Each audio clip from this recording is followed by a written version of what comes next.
Does everyone have a seat? We have chairs we can put out, but I think everyone looks like they're good. So welcome. Today's presentation is sponsored by Village of the Coastside. And in case you didn't know what it is, we're a very vibrant community of older adults. And we are led by those older adults along with our volunteers. We believe aging can be better, less intimidating, and more enjoyable if shared with others. So our members provide each other with social connections and support services to improve our quality of life and expand our choices. And that includes being able to stay in our own homes if that's what we would like. So we have coffee together, we go out to lunch, we call each other and visit, we volunteer, we give rides to the doctor, and we have programs such as this. So if you're not part of Village of the Coastside or Villages of San Mateo County, which I want to welcome our friends from the other side of the hill. Thanks for coming.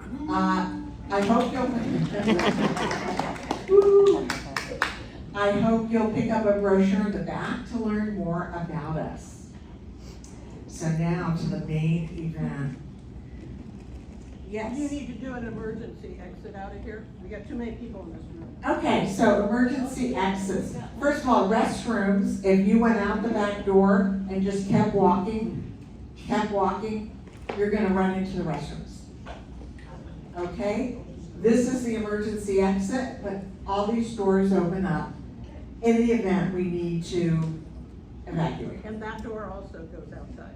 Oh, okay. This door into the kitchen? Yeah. We have our CERT person here who, thank you, Joyce. All right, so it is my pleasure to introduce Dr. Sara Zeff Geber. And she is a nationally recognized expert in life planning and solo aging. She's an author, a journalist, and a sought-after speaker. Sara is the author of the 2018 book, Essential Retirement Planning for Solo Agers. And we're going to give away 3 of those. And she's a regular contributor to Forbes on the subjects of aging and retirement. She's been quoted extensively in the New York Times, USA Today, Huffington Post, Time Magazine, and the Wall Street Journal. Okay, in 2018, Sara was named an influencer in aging by PBS's Next Avenue editors. Later that year, Sara's book was selected by the Wall Street Journal as one of the best 2018 books on aging well. Today, Sara will be talking to us about that topic that is nearest and dearest to her heart, what solo agers need to build a good life and maintain community throughout their older days. And don't we all need community? So please give a nice coastside welcome to Dr. Sara Zeff Geber.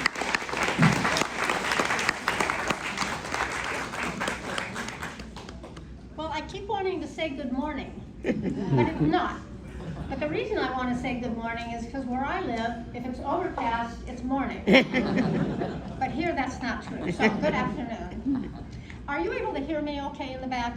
Perfect. Okay, excellent, excellent. Well, I like to start these off with a little bit of humor. So take a look at my slide and see if any of this kind of resonates with you. Fine.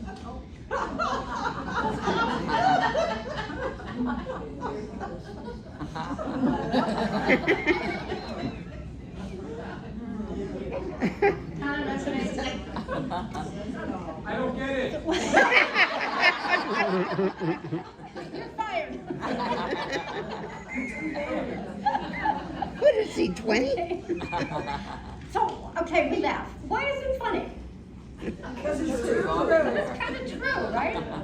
as we go through life, we have different challenges, and we have different challenges today in our 60s, 70s, 80s, 90s certainly than we did in our 20s and all the years in between.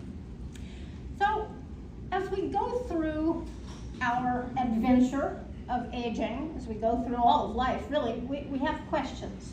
Many questions come up when we start to see ourselves as an older person. And some of the questions that you see up there may be yours.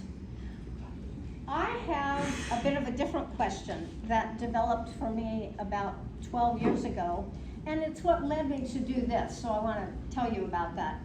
I was having a glass of wine, one of those cute little wine bars in Palo Alto, with a friend of mine, somebody I see a lot of, and I hadn't seen her much in the last year. And I said, Sandy, what's been going on with you?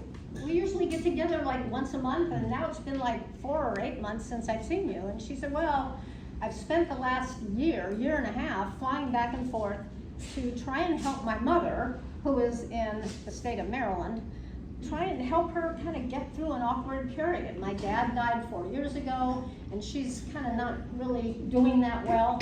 So finally, my brother and I took her around to see some retirement communities, and she chose one. And then, of course, we had to get her moved, and we had to do all the downsizing, and then we had to sell off a lot of the stuff she couldn't take, and finally we had to sell the house, and on it went. And she said, I've been at it for 1.5 years, and I'm still not done. And I looked at her, and I said, Sandy, you and I don't have kids. Who's going to do that for us? And that was the question that started me on the trajectory of all of this. So fast forward 12 years, and I've learned a lot, and I've been able to pass on a lot. Well, one of the first things I studied was, how did this happen? Why are there so many of us that are solo agers? And initially, I was looking at childlessness. So what I found was a Pew Research report that came out in 2010. That was the most recent thing I could find. I'm doing this research back in about 2012. But it did show very clearly, as you can see on the graph, that the baby boom generation had a far higher rate of childlessness than any previous generation. Almost twice the rate of childlessness. Most generations, well, all generations from recorded history have about a 10% childless rate. Now that's more or less the rate of infertility for women. But now, of course, there's lots of things that can be done for women who are infertile, but that wasn't the case 40, 50 years ago. So, what was going on? I'll ask you all this. What was going on in the late 60s and into the 70s? We were all there. What was going on during those years that might have caused this? Women's lib. Women's lib, Yeah. what else? We became a lot more independent and didn't need a man. Yes, but what else? Oh, yeah. Right, the pill. Of course. The pill was made widely available to women in 1964. And the baby boomers were the first full generation to really take advantage of that. But as many of the rest of you said, that wasn't the end of the story. In the early 70s, thanks to the ERA movement and the women's liberation movement, a lot of pressure was put on Congress to pass laws that gave women equal rights. Equal rights to jobs, equal rights to an education, and all of a sudden, the doors of these prestigious colleges and universities that had previously been closed to women were opening up. And jobs and professions that women had never been able to do before. So, as many of you said, we now don't need a man, right? We don't need a man, and the stigma about not having children was starting to lessen. It didn't go away, but I know at least here in California that it was far, far less. So, great. That was research that was done in 2010. Well, in 2021, in the middle of the shutdown, really, in the middle of COVID, the US Census Bureau did me a great favor.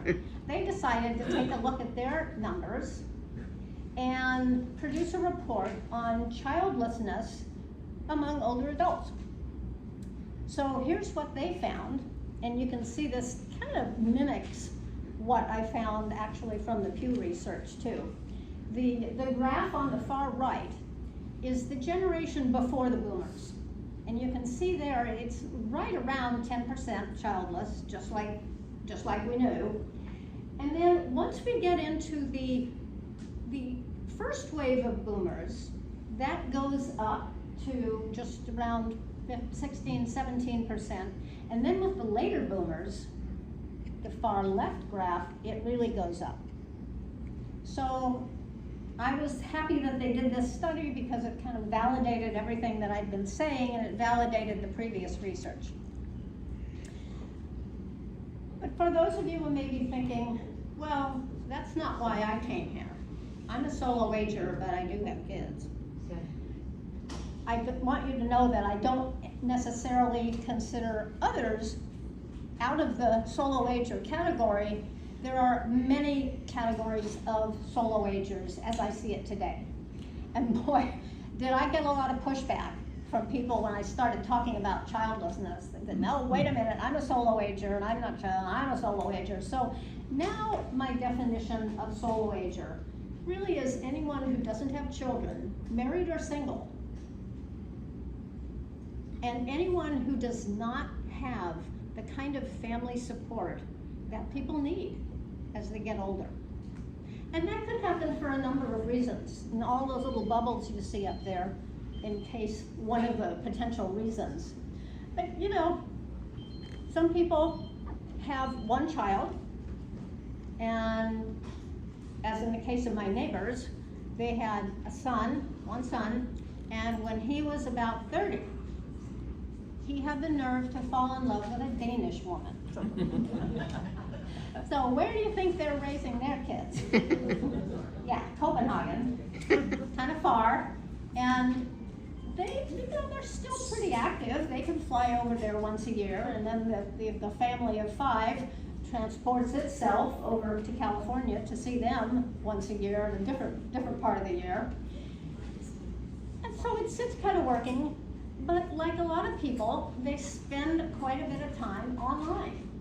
And you know, thankfully we have that. We have Zoom and some Skype and some other technologies, but it's not really the same.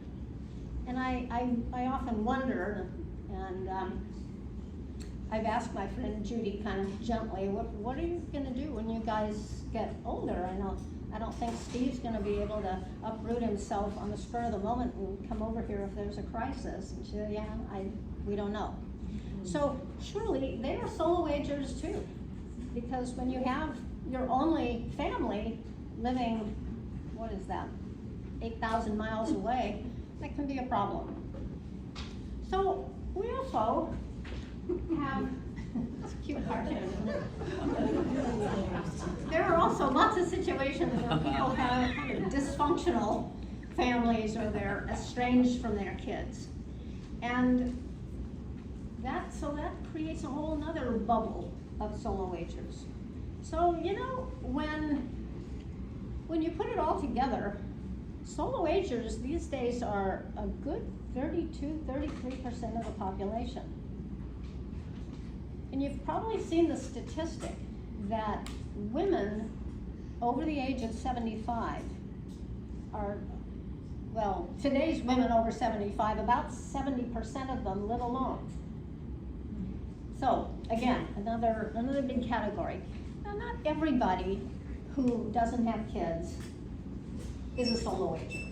I have a wonderful example of some family of girls when I knew them. We're all grown up now, but I knew these 5 girls in high school. They were all daughters of the same family, and I got to know the youngest one really well. And she became a scientist, never married, never had kids, but she stayed very close to her sisters and their families. And so I used to call her the solo ager that isn't. because she had all these people to rely on, and they loved her. And they would have, sure, any one of those nieces or nephews would have been there for her. So there's all kinds of configurations and constellations of families, and everyone is unique. And you know, most of the solo agers that I've talked to that are, you know, somewhere in their 60s or 70s, and they've been on their own for 20, 30, 40 years, they love being on their own. Because most of their life, they've either been working, or they've had a big community of friends. Sometimes people that they met through the community, sometimes people they met at the gym, whatever, and that's been fine for them, and they've been happy living alone. And I can't tell you how many times people have said to me, but I like living alone. I like being on my own. And that's great, and I suspect some of you in this room feel that way too. But it does get a little dicey as we get older. So another way of looking at what solo aging, kind of what it looks like, is to think of it as sort of a constellation, a family constellation or a community constellation. And this gives you an illustration of what a robust family structure can look like. And as you can see, with kids and grandkids, it kind of grows organically. I have one friend from, again, back in my childhood, who lives in Windsor. Now, I live in Santa Rosa, and Windsor is just the next town up.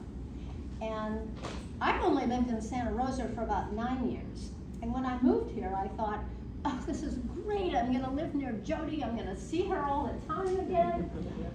And this is gonna be a wonderful way to renew our friendship. Well, we have renewed our friendship, but there is literally no room at the Thanksgiving table for anybody but family.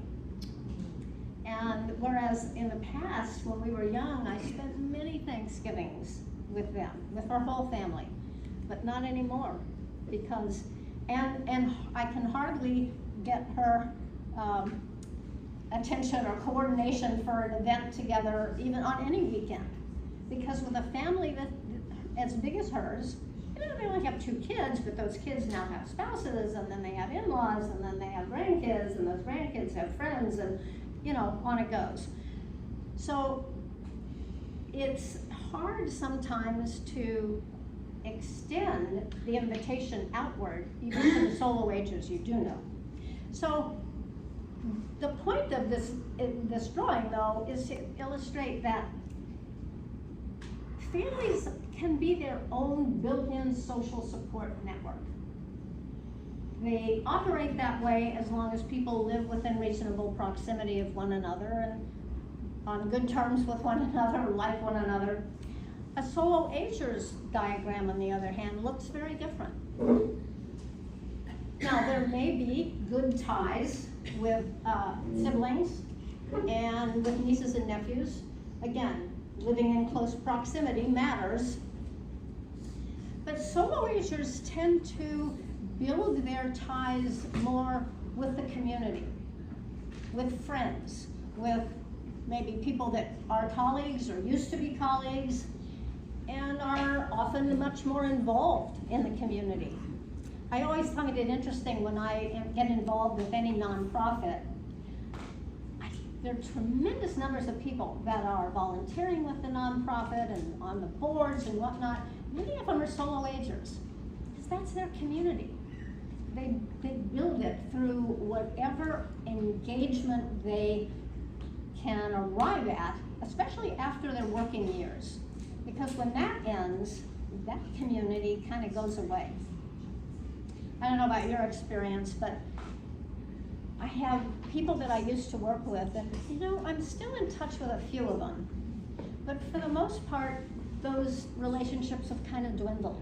We thought we were going to maintain them, but in the end, we didn't. So, solo ager community looks pretty different. Now, oh gosh, we forgot to say turn off cell phones. Well, take a minute and do that.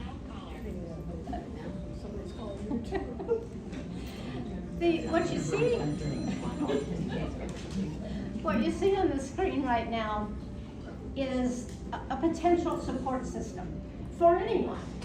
Now, really, all through most of our lives, we have a support system that looks kind of like that, you know, maybe minus the spouse. Yours will look, everybody's looks different. Yours will look different than this, but this is the potential support system.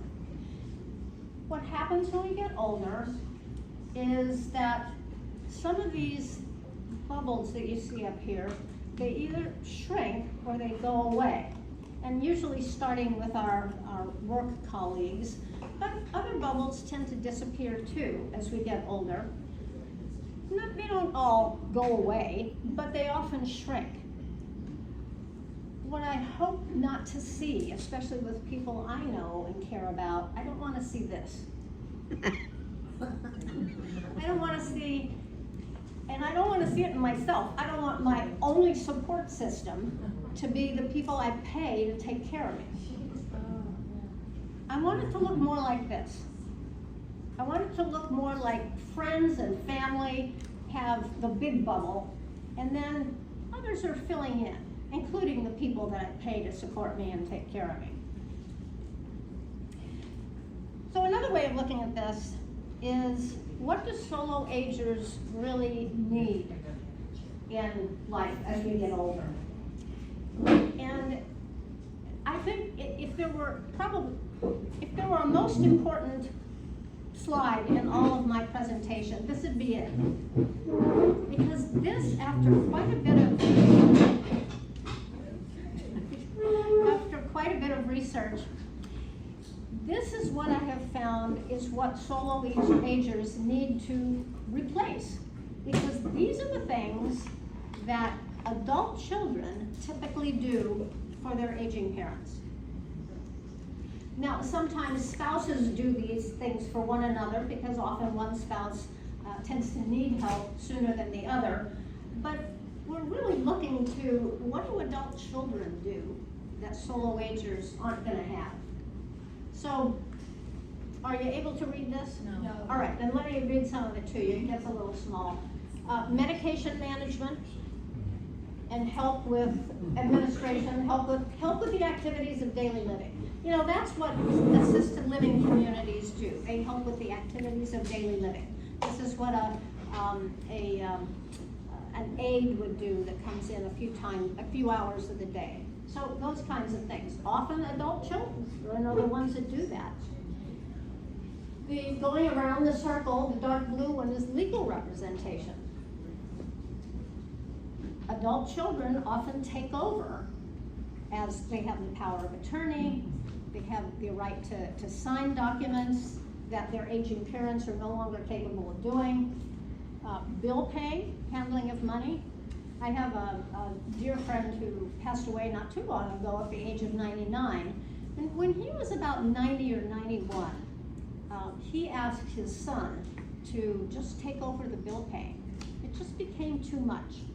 And like it or not, and the anti-ageism people would sometimes come in and totally deny this, but you know what, our brains do deteriorate some.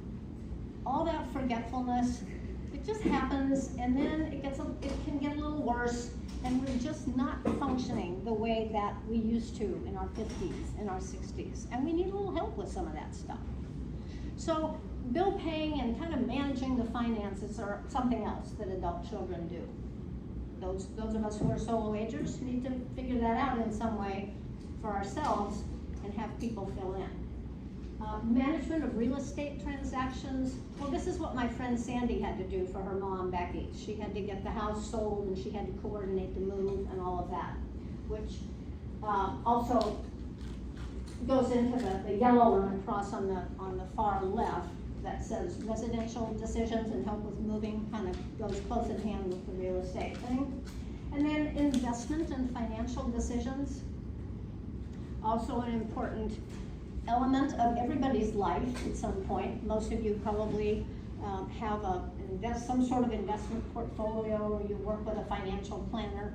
Well, those kinds of things don't stop when you turn 80. They have to go on, and if you're not feeling quite up to doing that, then you may need somebody to come in and help you with that a bit. And finally, on the lower piece of pie, it says emotional support. And yes, that certainly is an important piece that adult children generally provide for their parents. So, what the research tells us about getting older and about what we need as we get older is that we need community. And that's why these villages are such a wonderful concept, because it provides not only a community, but opportunity to do things within the community, opportunity to get out and form your own social network. And lots of different opportunities come up throughout the course of a year in a village. And I've talked to a lot of different villages, and it's kind of funny.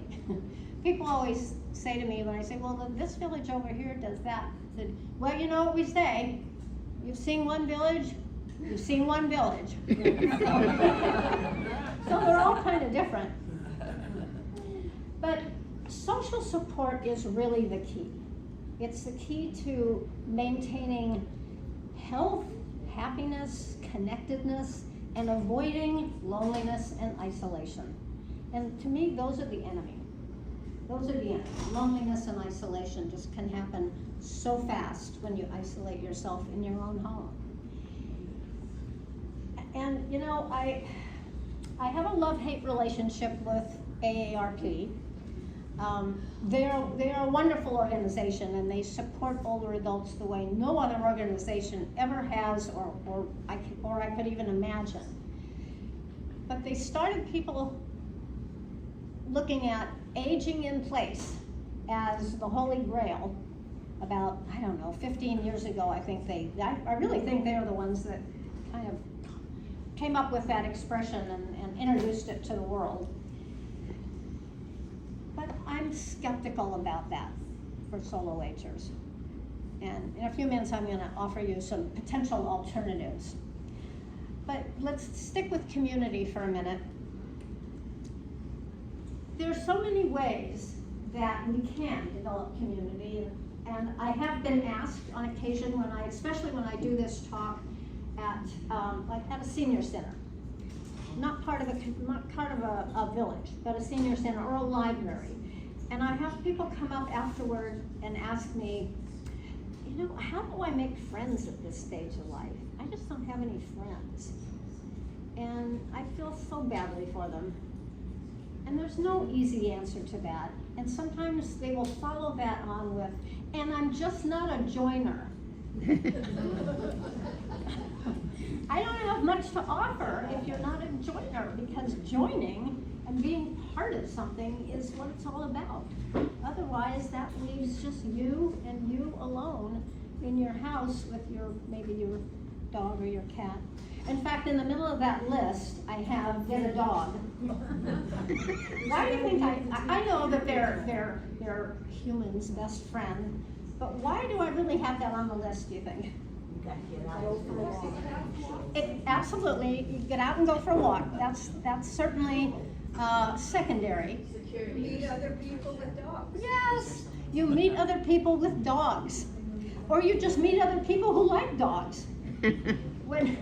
When my husband and I moved to Santa Rosa 9 years ago, we settled in, and one of the first things we did was we started walking our dog. And honestly, we must have met more of our neighbors doing that than anything else. We eventually had a little backyard gathering to get to know them, but we had already met so many of them just walking the dog. Now, you take your dog to a dog park, you learn all the dogs' names, but you never learn the people's names. I actually talk about how solo agers form community. I had a friend back when we lived in in Los Gatos, a woman that lived around the corner. She was a solo ager too, it was just her and her husband. And they eventually got a dog, and her husband was one of these people that he just didn't go very much of anywhere or say much of anything. He was kind of a loner, but she really was gregarious. So she got this dog, and she started taking the dog to the dog park. And we were taking our dog to the dog park too, but not every day like she was. And I said, you know, Ron, you're always at the dog park when I go. She said, well, when you come at 5 o'clock, I'll be there. that's when our group is there. And so I don't know what it took her, a month or something, before she had this whole community of people that formed itself from the dog park. And they not only took their dogs to the dog park at 5 o'clock every day, and boy, if you weren't there, somebody called you. But pretty soon they were having potlucks, they were going to movies together. So, you know, a community can form around just about anything. How many of you have a community that is formed around a book club? Oh, I expected more hands. Yeah, book clubs are wonderful. Well, you have this village, so you probably, is there a book club within the village? Not yet? Emphasis on the yet? Oh, come on, Nancy, not yet, not yet. yet. But we're open. But those are wonderful, wonderful ways to build community, and I bet I would see everybody who's in one nodding their head. Because some of my closest friends in Santa Rosa are women, and I actually belong to 2 book clubs. So in one of the book clubs, yeah, they have become very good friends. So the next question, of course, and this is where I get back to, is aging in place the right answer, is where are you going to live as you get really a lot older? And I know that there are lots of people sitting in this room who intend to be dragged out of their house feet first. It's usually the expression I hear. And I just want to leave you with the idea that there might be other alternatives. And some of those alternatives, the ones I can think of anyway, are on this list. There's certainly you know about retirement communities. They can be expensive, but they do exist, and there are some very good ones in San Mateo County. I have mobile home park on there because I was started a long time ago when I first started doing these talks. I was doing them at a lot of libraries, and several times people came up to me afterwards and said, "Well, you know, we really have a community where we live." And I said, "Well, where do you live?" They said, "We live in this mobile home park over here." And I thought, wow, that was something I never thought of. But honestly, does anybody here live in a mobile home park? Oh, good. Oh, yay, a lot of you. I started thinking of mobile home parks as kind of like a NORC, which stands for Naturally Occurring Retirement Community. I mean, a mobile home is a manageable size. They're one level. If you need a ramp to get up to the one level, that can be built. And you all know each other, right? You all know most of the people that live in your mobile home park. You walk your dogs, you go get your mail, you park, I don't know, some of them have even you park your car in a different area, and I think some of them you take your laundry down to the bigger laundry area. So you see people all the time. So I started thinking of mobile home parks as a wonderful way to build community and maintain community. So I also have home sharing on here, kind of a new-ish concept. And most people think, oh, is that going to be like when I was in college and had roommates and I hated them? Well, hopefully not. But people can live together quite happily,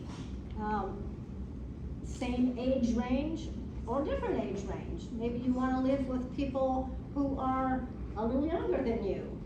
I know some people that have very happily opened their homes to college-age people and kind of have a rotation of people coming in and out, but gosh, they get everything they need done on their house. All the maintenance gets done and in exchange for some of the rent on the room. But there are also people who would consider living with somebody of their own age. And now there are some groups online and actually some local groups often that help match people. And Roy, I see you nodding. Is there? Do you know if there's a matching function here on the coast? There's an agency called HIP Housing, and they are very hip, but that really stands for Human Investment Project. Oh, interesting. And they have several housing programs, and one of them is a home share program. And they do a really good job of screening people and making good matches. Good. And they do it on the coast side. They do it everywhere.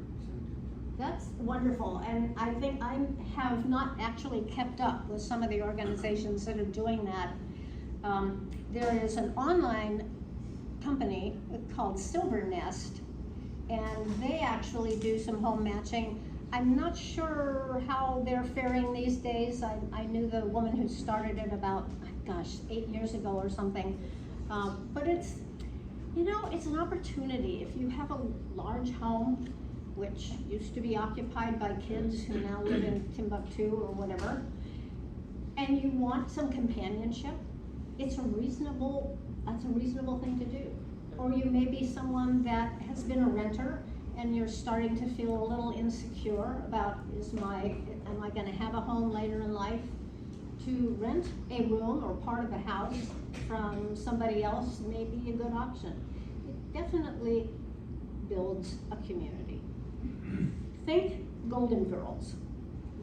I'm so grateful that show was on, because I now can say, you know what I mean by home sharing? Think Golden Girls. And you know, they didn't always love each other every minute. They had their fights, they had their squabbles, they had good times, they had bad times. But in the end, they all grew to love one another and cared about each other. What? Cheesecake around the table after a fight. Cheesecake around the table Yeah. after, was that their thing? Yeah. Okay. But it's just an example of of the creative ways that we can build community as you get older. So, I guess the big question about housing is, are you aging in the right place? Does your current environment give you the support that you're gonna need 10 years from now, 15 years from now, 20 years from now? It's a really important question to ask, and sometimes a difficult one to ask. There are lots of different alternatives that you can consider in terms of how you wanna live. So I wanna leave you with one more thought, and that is about magical thinking. I want to discourage you from this kind of magical thinking. I will read the chart to you. The belief that we are going to live healthfully and happily until we suddenly die peacefully in our sleep after a fabulous day on the golf course or pickleball court and an amazing dinner at 95. So I hope that you're not engaging in this kind of magical thinking, because honestly, of course, some people actually do get to go that way, but it's always a little too soon, isn't it? I don't remember. Anyway, so that is the end of the formal part of my talk. I want to take some questions. I brought a few books to sell if anybody is interested in that and doesn't win Nancy's raffle. Are you gonna do a raffle, or how are Yeah, you? we're gonna do something. Okay. Are you in charge? Yeah. Well, Kathy's in charge and she had to step out. Oh, But we okay. have 3 books we're gonna give away. But by the time we're done with the Q&A, you'll have sorted that out. Yeah. Okay. So, questions, what can I answer? Yes. Could you go back 2 slides? Okay. Went by fast. One more, there you That go. one? Yeah. You're very welcome to take pictures of the slides. Yeah, but I had to turn my phone Sorry, just can't have everything. Why not? on. Slide with the magical Okay. thinking. slide. I guess my biggest fear Yeah, is as a solo ager, and, you know, expecting, in some ways, the worst case, or at least trying to prepare for the worst case. What do you think, or what would you recommend for people solo agers who are concerned about, say they got Alzheimer's, and, what kind of support facilities or monitors exist for people who go to these places or go to a retirement home? That's my concern as a single person.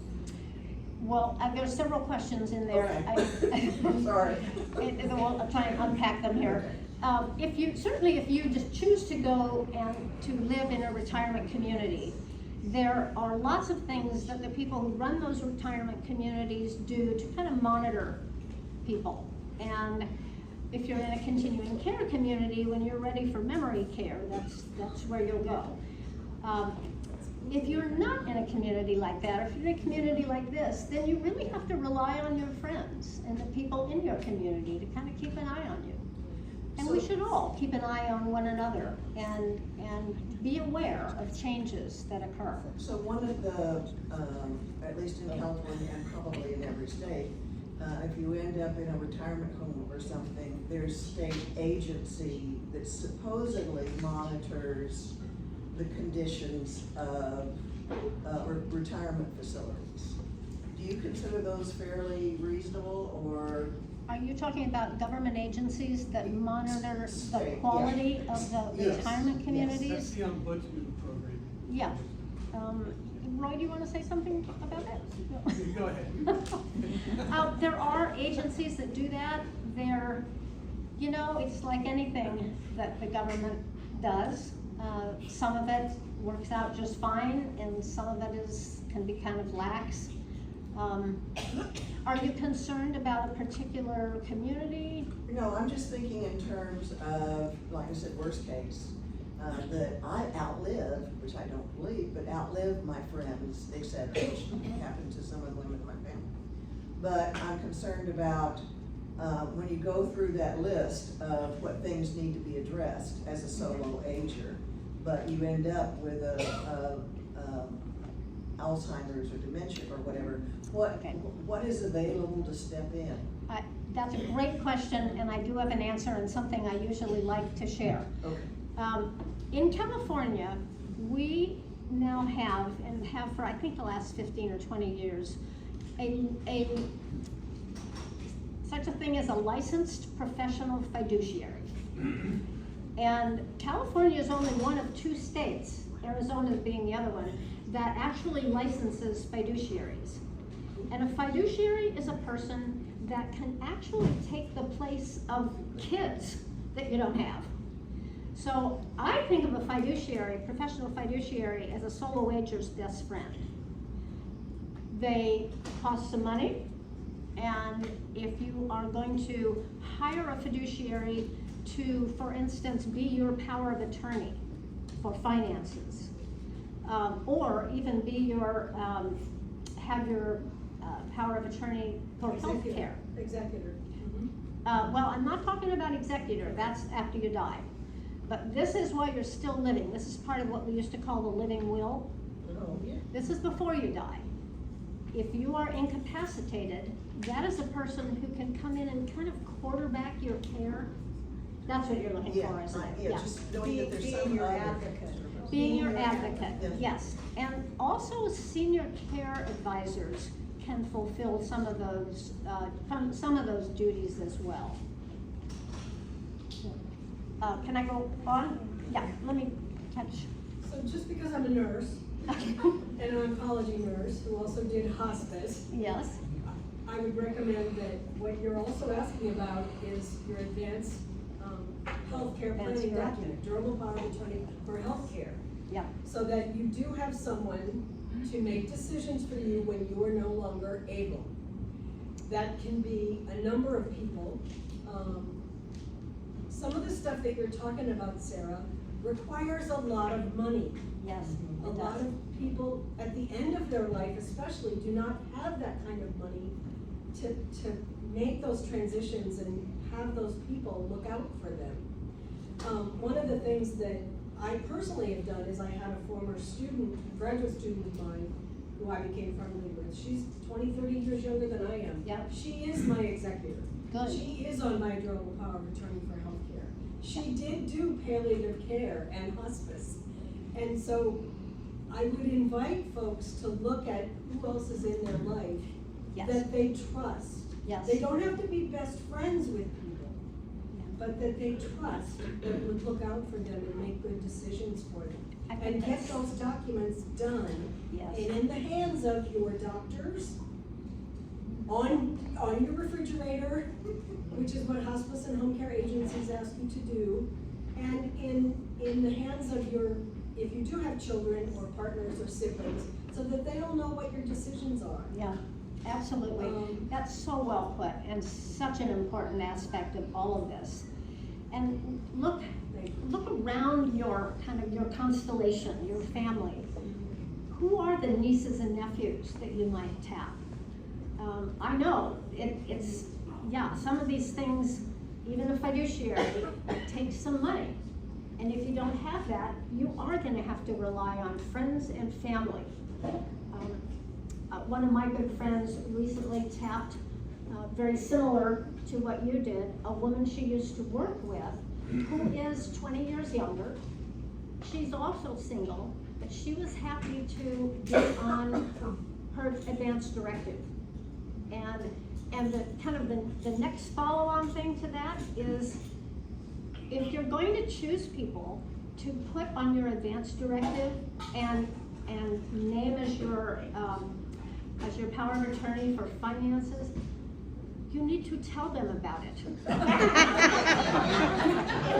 Ask them about it first. Yes, ask them about it, tell them about it. Here's what I have in mind, here's what I'm trying to set up. I've thought of you as someone that I would trust to make these decisions for me, and let's talk a little bit about what I want to see at the end of my life. There are some wonderful, wonderful forms out there that they are legal, but beyond legal, they help you express what you want toward the end of life.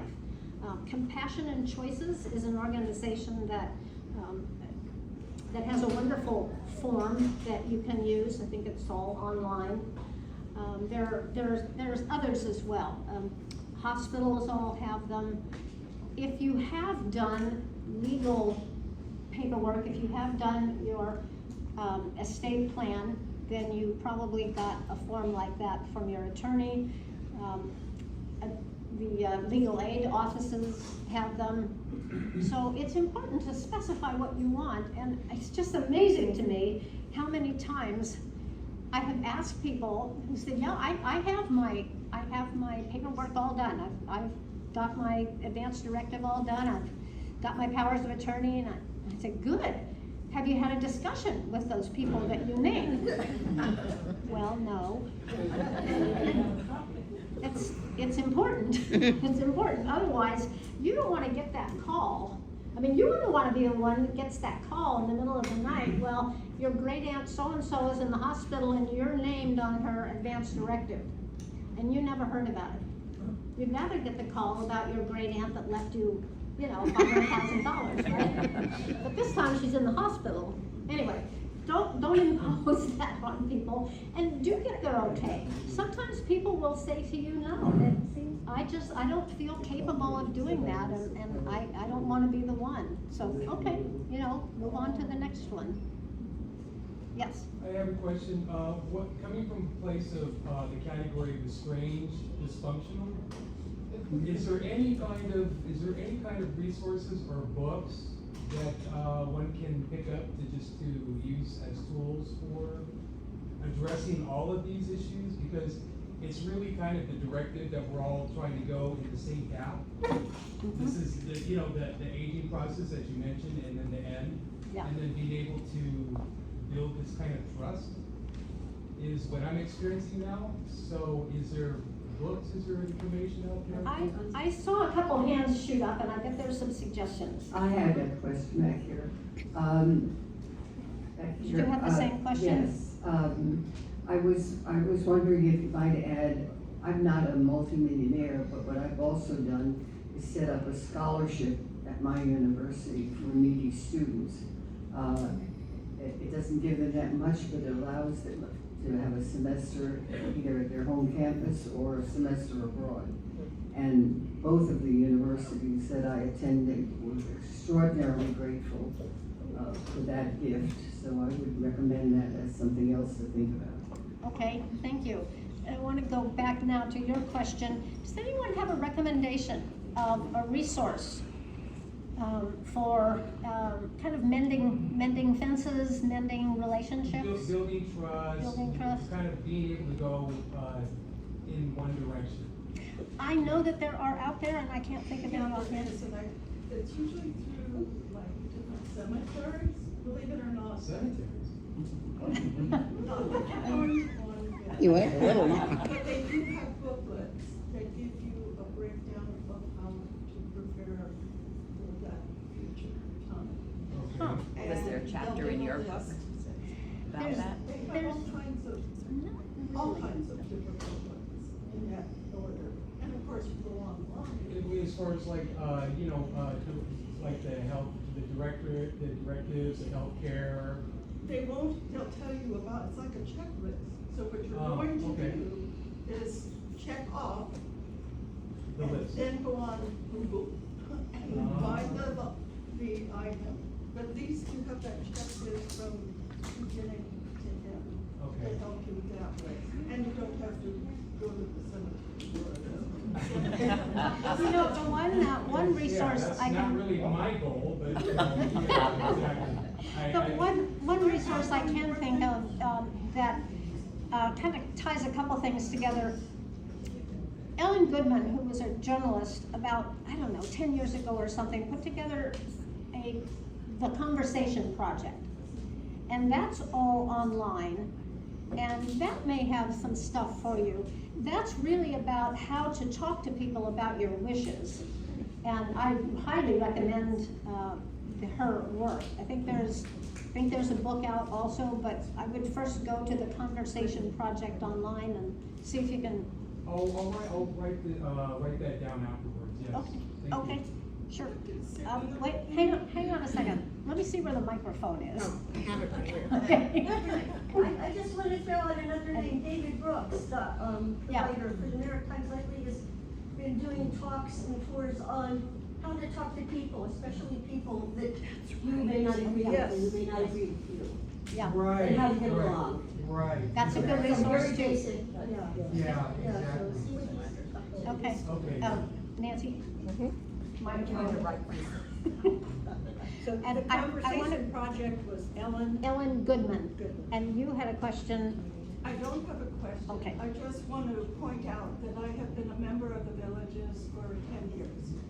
Started early 70s when you don't need it, sort of, but you do need it because I haven't had so much fun. And now I'm in those years and I have all these wonderful resources and community that has been built up along the way. Okay, So great. questions that are coming up can be answered from those in the village, because there are so many volunteers with so much expertise. And you know something? I haven't had so much fun. I mean, it's Well, been you're painful, a but it's been good fun. testimonial for the village.